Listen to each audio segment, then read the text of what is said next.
नमस्कार दोस्तों, जैसा कि सभी को पता है कि यूपी ट्रिपल एससी पेट का एग्जाम हो रहा है। आज 6 सितंबर है। आज पहला फेज का एक पेपर भी चल रहा है। और आप सभी को मैं बता दूं कि जो कंडीशन मैंने देखा और आप सभी देख रहे हैं जैसा कि वीडियो में कि मतलब 32 से 35 लाख लोग जो है इस पेपर को भरे थे फॉर्म और सभी पेपर देने के लिए आ गए। अलग-अलग जगह पे लगभग 300 किलोमीटर से लेकर 400 किलोमीटर के बीच में इन लोग का पेपर है। आप समझ सकते हैं कि बच्चे इतना दूर पेपर देने जाएँगे कैसे?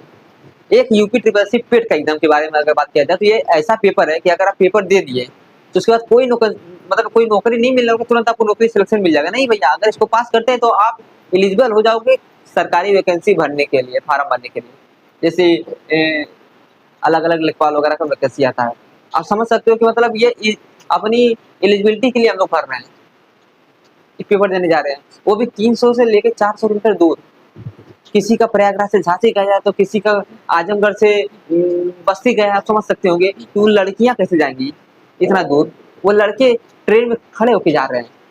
सबसे बड़ी बात मैं आपको इस वीडियो के माध्यम से बताना चाहूंगा, माननीय योगी आदित्यनाथ तक ये वीडियो पहुंचाना चाहूंगा कि सर, बच्चों के तकलीफ को समझिए, बच्चों के दुख को समझिए। वो बच्चे खुद माइंड में इतना प्रेशर रहता है कि किस तरह से एग्जाम दिया जाए। हाँ, घर का प्रॉब्लम, रिश्तेदारों का प्रॉब्लम, हर जगह से प्रॉब्लम आता है। बेटा निकल नहीं रहा है, बेटा सिलेक्शन नहीं हो रहा है, बेटा सिलेक्शन नहीं। उनको कैसे बताएं कि अरे वैकेंसी नहीं आ रही है? उनको कैसे बताएं कि जब वैकेंसी आती है तो पेपर लीक हो जाता है? उनको कैसे बताएं कि हम तो मेहनत कर रहे हैं, लेकिन जब इतना दूर दूर पेपर जा रहा है कैसे दें?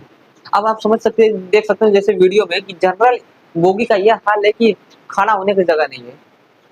जो थर्ड एसी का मैं बता रहा हूँ, थर्ड एसी में यह हाल है कि खड़ा होने की जगह नहीं। वो बच्चे झांसी तक पेपर देने के लिए जाएंगे। आप समझ सकते हैं कि प्रयागराज से झांसी लगभग 300 से 400 किलोमीटर के बीच में है।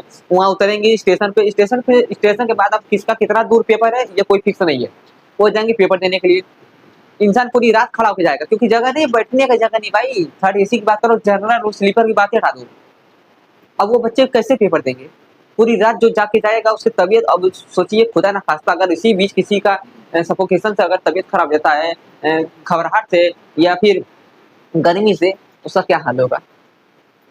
उसका जिम्मेदारी कौन लेगा? सरकार लेगी? सरकार तो बस बोल देगी अरे जाओ पेपर दे के आओ, अपनी एलिजिबिलिटी दिखाओ कि हाँ तुम सक्षम हो कि नहीं आगे का पेपर देने के लिए। लेकिन उसका जिम्मेदारी कोई नहीं ले रहा है। मैं सरकार से एक ही निवेदन कर रहा हूँ, अगर आपका पेट का पेपर दिलवाना तो आप आसपास के सिटी में दे दो भैया। बहुत बड़का सीजीएल, सीएचएसएल और यूपी पुलिस का पेपर नहीं करवा रहे हो आप, समझ रहे हो?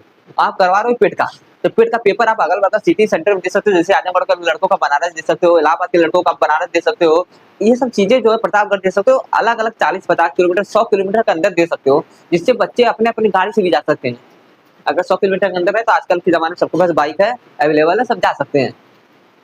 लेकिन अब आप कर क्या रहे हो? 300 किलोमीटर, 400 किलोमीटर है, इतना दूर दूर पेट का एग्जाम, जिसका मतलब इसको पास भी हो जाओगे तो नौकरी नहीं मिलेगा। उसके बाद आप कोई पेपर दोगे तो नौकरी मिलेगा। तो इसका क्या मतलब है कि 2-4 बच्चे मर जाए, आप यही चाहते हो?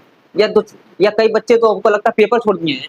इस भीड़ को देखते हुए मैं अपने बता रहा हूँ कि कई बच्चे पेपर छोड़ दिए हैं कि भैया नहीं जाएंगे पेपर देने। यह हाल है, ये सच्चाई है। तो निवेदन मैं करता हूँ, सरकार से निवेदन करता हूँ, आग्रह करता हूँ। मैं तो हालांकि दे नहीं रहा हूँ, मैं तो, लेकिन मैं उन बच्चों के दुख तकलीफ को समझ रहा हूँ। मैं उनके साथ गया था वहाँ पर स्टेशन में। मैं भीड़ आपको दिखा रहा हूँ कि किस तरह, देख लीजिए भीड़ कितना है, सच्चाई दिखा रहा हूँ।